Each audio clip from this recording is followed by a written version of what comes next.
자, 이번 시간에는 네일 제품의 이해에 대해서 설명해 보도록 하겠습니다. 네일 제품에는 네일의 화학 물질이 있죠. 그래서 네일 제품의 화학 물질에 대한 내용과 네일 제품의 안전 그리고 보호 관리에 대해서 살펴보도록 하겠습니다.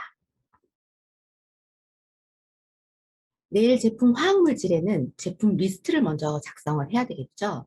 그래서 그 제품에 따른 리스트에 따른 분류를 해놓고 거기에 이제 화학 제품들을 분류를 해서 따로 선별적으로 라벨링을 하고 분류 보관을 해야 되겠습니다.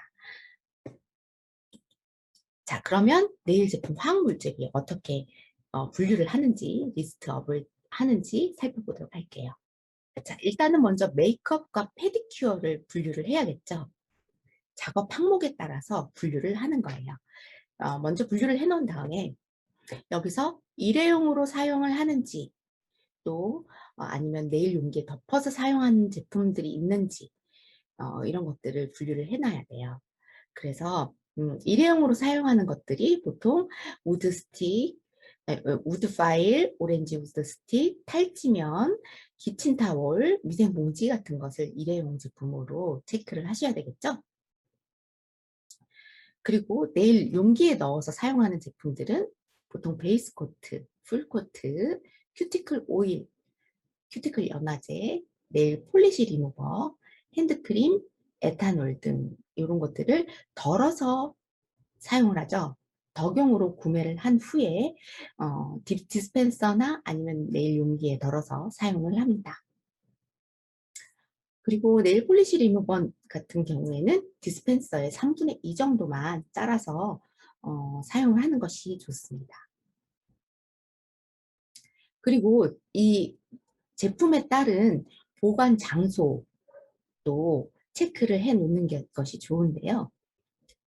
무게 있는 덕용 제품들은 아래 장소나 아니면 그 타물 안쪽에 넣어 놓는 빛이 안 들어오는 쪽에 이렇게 보관을 하시는 것이 좋고요. 가볍거나 아니면은 바로 써야 되는 경우에는 눈에 보이기 쉬운 장소에 선반이나 이런 데 분류해서 작업을 해 놓으시는 게 좋습니다. 또한 유통기한이 표시된 것은 따로 표시를 하고 작업을 해야 합니다. 그래서 유통기한 내에 꼭 제품을 다 사용해야 하기 때문에 유통기한을 표시하는 손소독제, 큐티클 오일, 베이스 코트, 탑 코트, 그리고 손톱 강화제, 연화제, 지열제, 그다음에 핸드크림, 각질 제거제, 팩, 에탄올 같은 것은 유통기한을 표시한 후에 따로 표시한 후 라벨링을 한 후에 선반에 보관하는 것이 좋습니다. 페디큐어는 매니큐어와 중복되는 제품들이 좀 있죠. 그렇지만 매니큐어와 또 따로 사용해야 되는 것들이 많이 있어요. 그래서 분류를 해서 제품을 나눠서 따로 사용을 하시는 것이 좋은데요. 보통 중복돼서 사용하는 제품들은 우드 파일, 샌딩 파일, 더스트 브러쉬, 오렌지 우드 스틱, 큐티클 오일, 베이스 코트, 탑 코트, 연화제, 폴리시, 지열제, 클리퍼, 디스펜서, 에탄올, 탈지면, 키친 타올 같은 것이 있죠. 그래도 중복되지만은 페디큐어와 매니큐어에 사용되는 제품들은 따로 분류 보관하고 사용하시는 것이 좋습니다. 또한 항상 소독해야 되는 기구들은 자외선 소독기 안에 넣어두고 아니면 알코올에 담가서 사용을 하고 이런 식으로 분류를 해서 사용을 하시면 좋으실 것 같습니다.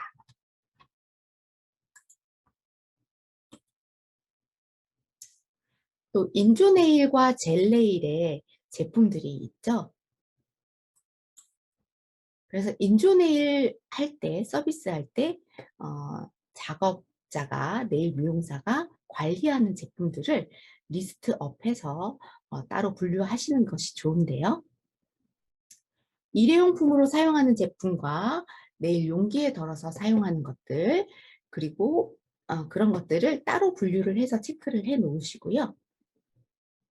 또한 유통기한 같은 것도 라벨링을 해야 되겠죠. 그리고 보관 장소를 어디에 할지도 체크를 하셔서 목록표를 작성하시면 좋습니다. 그래서 일회용품에 해당되는 것은 종이폼 같은 것이 일회용에 해당이 되겠죠. 그리고 네일 용기에 덜어서 사용하시는 것은 아크릴 모노모 같은 것은 디펜스 DC에 담아서 사용을 하기 때문에 따로 보관을 하고요. 소고프 리무버 같은 경우에는 아세톤이기 때문에 아세톤 디스펜서에 담아서 사용을 하시면 좋습니다. 그래서 디스펜서별로 이것이 리무버인지 아니면 아세톤인지 알코올인지 라벨링을 따로 해두는 것이 좋겠죠. 그리고 제품 보관 장소를 다 적어서 목록표를 작성하시면 좋은데요. 자주 사용하시는 것은 선반에, 자주 사용하지 않는 것은 뭐 서랍장, 이런 식으로 보관 장소를 체크를 하셔서 기입해 놓으시면 좋을 것 같아요. 그리고 제품 보관한 리스트를 만약에 기타 사항이나 비고 내용, 특이사항 같은 것이 있다면 따로 비고란에 적어서 사용하시면 좋겠고요.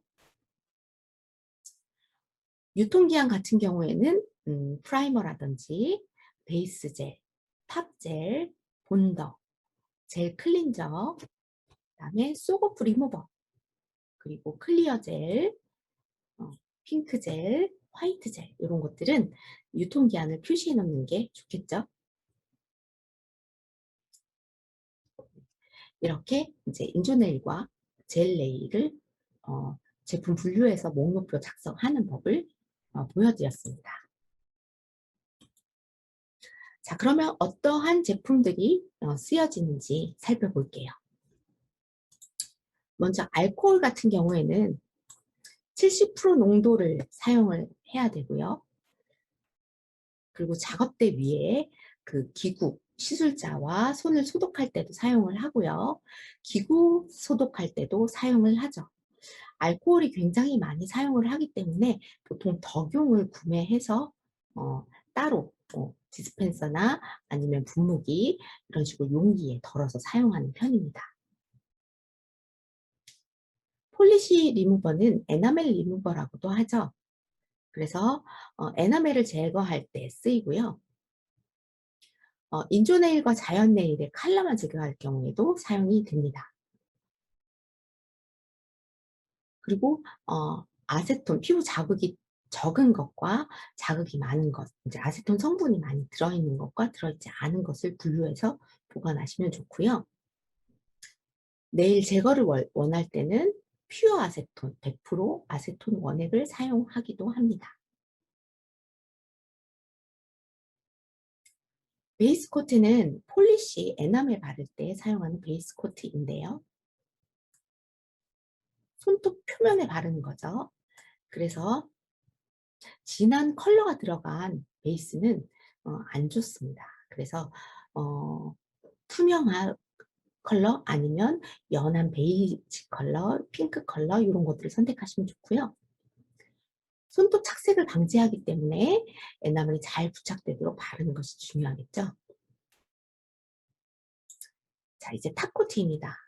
탑코트는 컬러를 바른 후에 손톱을 보호하고 그 다음에 에나멜을 보호하고 광택을 유지시켜주고 그리고 전체적인 마무리 작업을 할 때 탑코트를 사용을 하죠.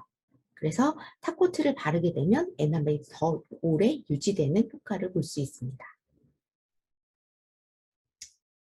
티너 같은 경우에는 에나멜, 그러니까 폴리시를 사용을 할 때 폴리시가 산소와 공기 중에서 자꾸 꾸덕꾸덕하게 굳게 되죠. 공기가 들어가게 되면. 그래서 그런 경우에 스포이드로 이 디너를 3-4방울 떨어뜨린 후에 흔들어서 사용을 해주면 다시 원액처럼 돌아오기 때문에 이 디너를 그럴 때 용도로 사용을 하게 됩니다. 큐티클 오일은 큐티클을 밀어줄 때 네일이 상하지 않도록 해주는 유연제입니다. 그래서 식물성의 그 비타민 E, 광물성, 호호바, 아몬드, 야자수 기름 등이 주요 원료로 쓰이고 있습니다. 자, 소독제 같은 경우에는 피부를 방부하고 소독하는 때 쓰이는 제품인데요. 로션 타입이나 스프레이 타입 여러 가지로 되어 있어요. 그런데 로션 타입은 핸드로션처럼 바르면 되고요. 스프레이 타입은 화장솜에 묻혀서 사용을 하시면 되겠습니다. 지열제는 큐티클 제거할 때 매니큐어나 페디큐어 시술을 할 때 커터나 아니면 니퍼 등에 의해서 출혈이 발생할 때에 혈액을 빨리 응고시키기 위한 제품이에요.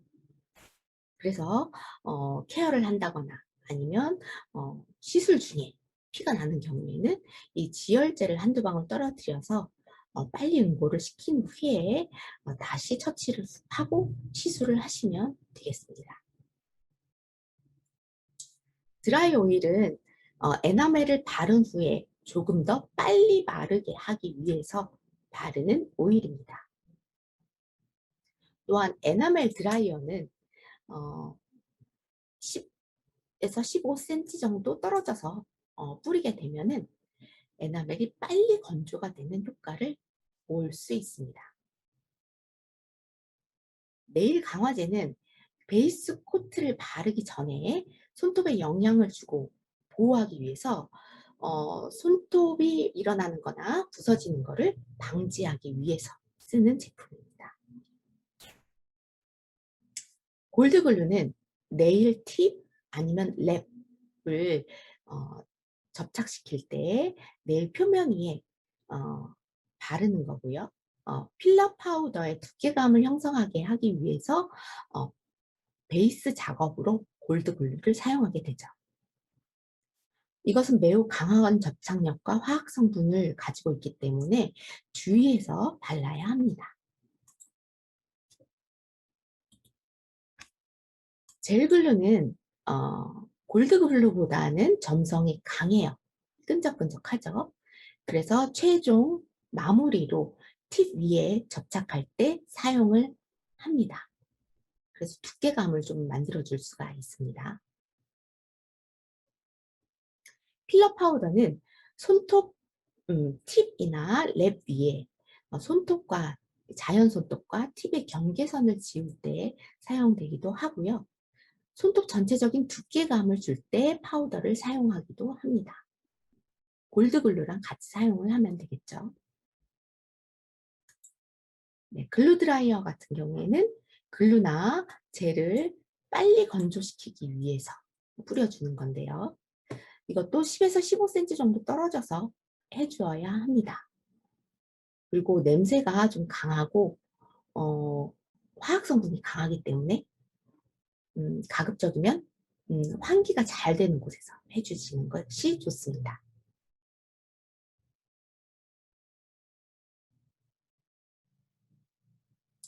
프라이머 같은 경우에는 손톱의 유수분 밸런스를 잡아주는 제품이죠. 유분보다는 수분을 더 잡아주는 효과적인 제품으로서 손톱의 안정화를 잡아주고 그 접착력을 높여주는 효과를 보여주고 있습니다. 아크릴 리퀴드 같은 경우에는 아크릴 파우더하고 같이 쓰여지게 되죠. 그래서 인조 손톱을 만들 때 쓰는 액체입니다. 아크릴 파우더는 옆에 아크릴 리퀴드와 함께 사용하는 제품으로서 인조 손톱 시술할 때 손톱의 두께, 모양 등을 만들기 위해서 흰색, 핑크, 투명 이렇게 사용이 되고 있으면서 네일 디자인용으로도 여러 가지 파우더들이 있습니다.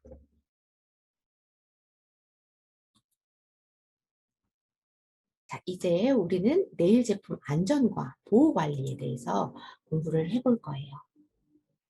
네일 제품이 여러 가지 화학 제품이 많이 쓰여지기 때문에 안전하게 관리하는 방법과 보호 차원에서 관리하는 방법을 알고 있어야 되겠죠. 어떠한 화학 물질이 쓰여지는지 또 안전과 보호 관리는 어떤 것이 있는지 살펴보도록 하겠습니다.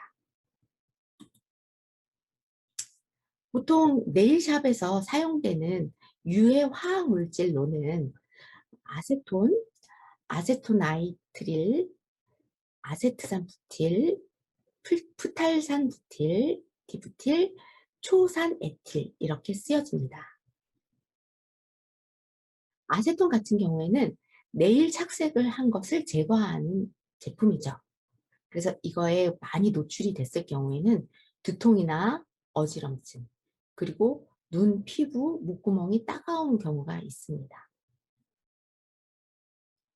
두 번째, 아세토나이트릴 같은 경우에는 손톱의 접착을 제거하는 거죠.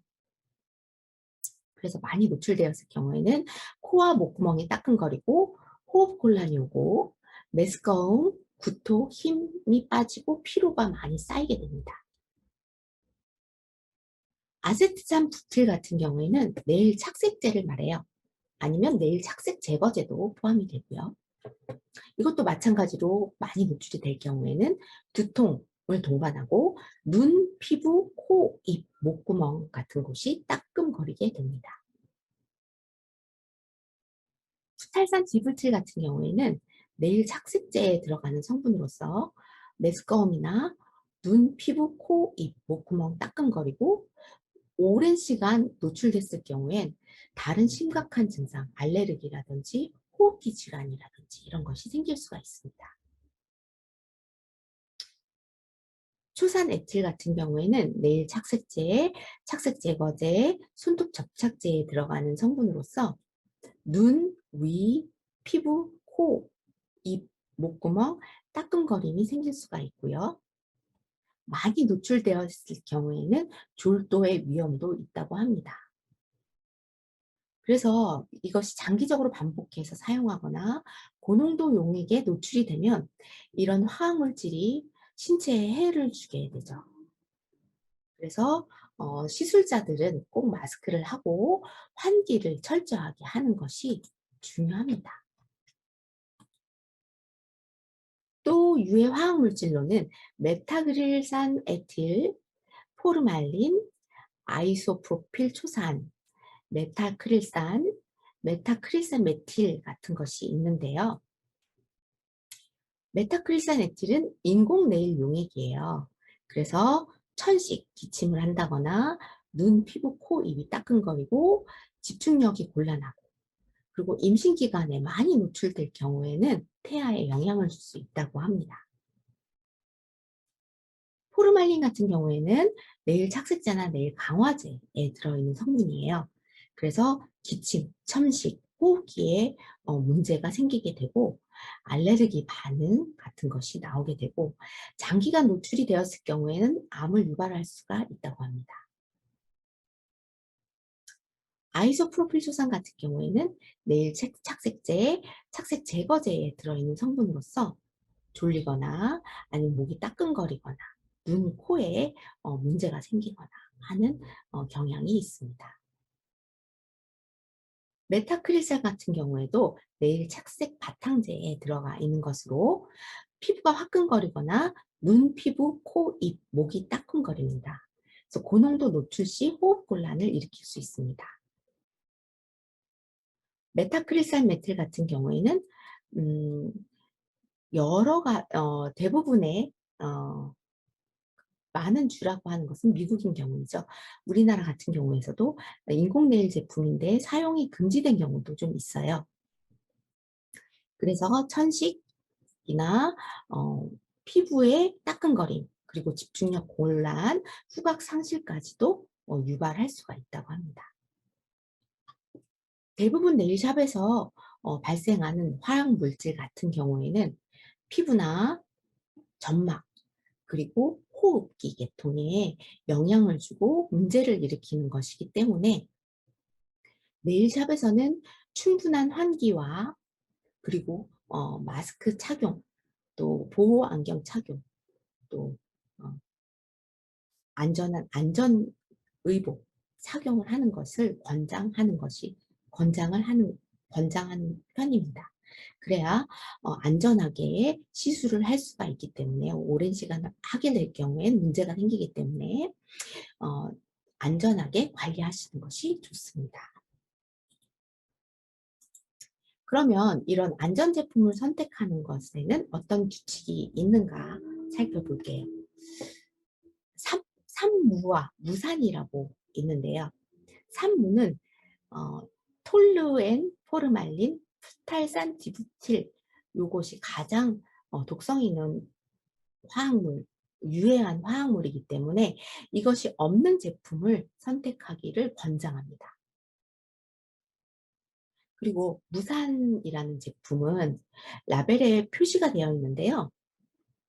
이 무산이란 바탕재는 메타크릴산 같은 화학물질이 없이 만든다고 주장을 하죠. 그래서 메타크릴산 같은 것이 없는 제품을 체크해서 선택하시는 것이 좋습니다.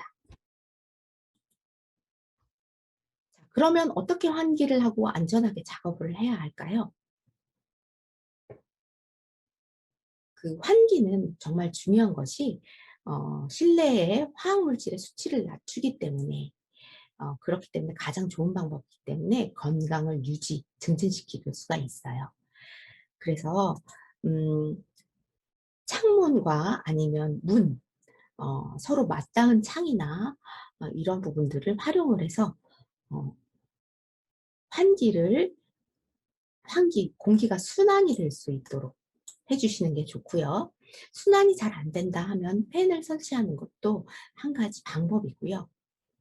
팬이나 배기 장치가 없을 경우에는 항상 냉난방 환기, 그다음에 공기청정기, 이런 것들을 설치를 하셔서 필터를 자주 교체하시는 것이 좋습니다.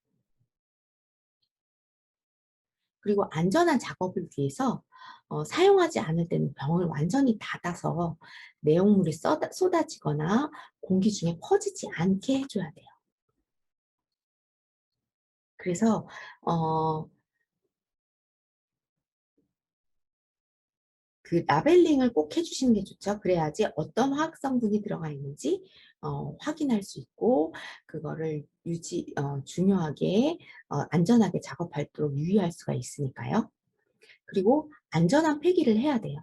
만약에 버릴 경우에 화학물질은 특별한 폐기법으로 해야 되기 때문에요. 아세톤 용액 같은 경우에는 그냥 배수로에 버리면 안 되고요. 소방서가 승인한 금속 용기에 보관했다가 유해 폐기물로 처리를 해야 되는 것입니다.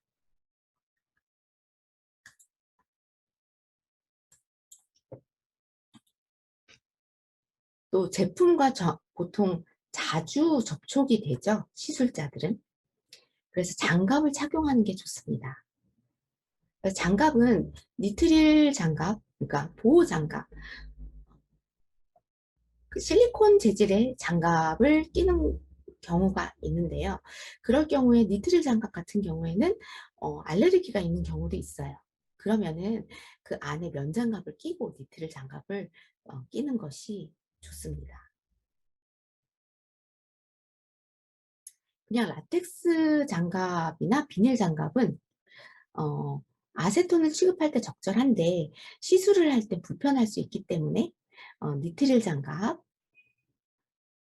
아니면 면장갑을 권장합니다.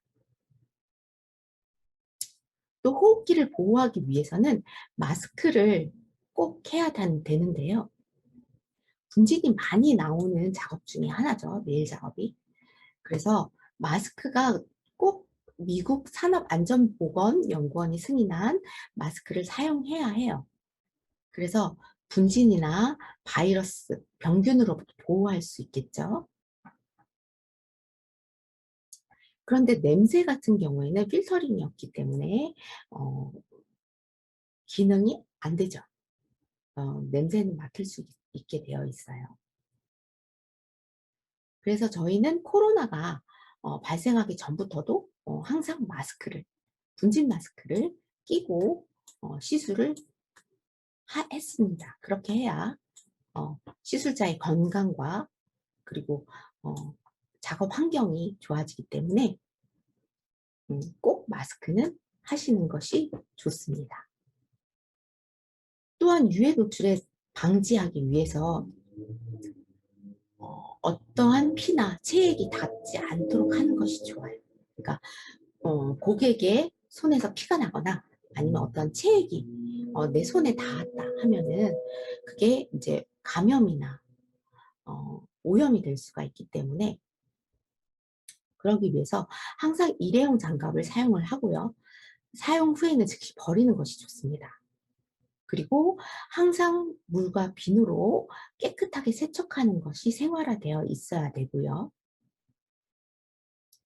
그리고 만약에 시술을 하다가 찢어진 피부가 다쳐서 피가 나거나 베었다. 그러면 붕대로 잘 감고 마감 처리를 하고 그리고 장갑을 끼고서 시술을 하셔야 됩니다. 그리고 그 상대방이 피를 흘리게 되면은 그 피에 닿지 않도록 주의를 하셔야 돼요. 그래서 피를 지혈해주고 그 피에 닿지 않도록 하셔야 그 감염이 되지 않기 때문에요. 그리고 시술자는 항상 B형 간염 접종을 하고 항상 위생 검사를 받아야 하거든요. 위생 검사에 B형 간염에 대한 검사 항목도 있어요. 다른 사람들한테 퍼뜨리는 감염이나 이런 부분들은 항상 유의를 하시는 게 좋으세요. 그리고 매번 고객을 상대할 때에는 도구를 계속 씻고 소독하고 하는 것을 생활화하셔야 됩니다. 자, 그래서 우리는 네일 제품의 화학 물질이 어떤 것이 있고 리스트를 어떻게 작성을 해야 되고 제품 분류를 어떻게 해야 되는지에 대해서 살펴봤고요. 이러한 네일 제품의 안전과 보호 관리는 어떻게 해야 되는가? 유해 물질에 노출이 되었을 때 우리는 안전과 보호 관리를 어떻게 해야 하는가를 공부해 보았습니다. 네, 문제 풀어보겠습니다. 베이스 코트와 톱 코트의 주요 기능에 대한 설명에 대해서 가장 거리가 먼 것은 무엇일까요? 첫 번째, 베이스 코트는 손톱에 색소가 착색되는 것을 방지한다. 두 번째, 베이스 코트는 폴리시가 곱게 발리는 것을 도와준다.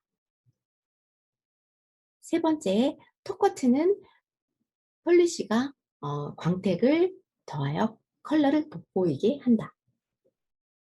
네 번째, 톱 코트는 손톱에 영향을 주어 손톱을 튼튼하게 해준다. 번호가 몇 번일까요?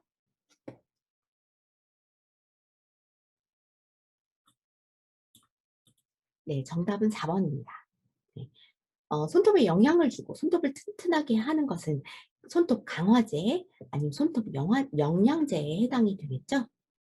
네, 1, 2, 3번은 톱코트의 기능에 대한 설명입니다. 베이스 코트와 톱코트에 대한 기능에 대한 설명이 맞습니다.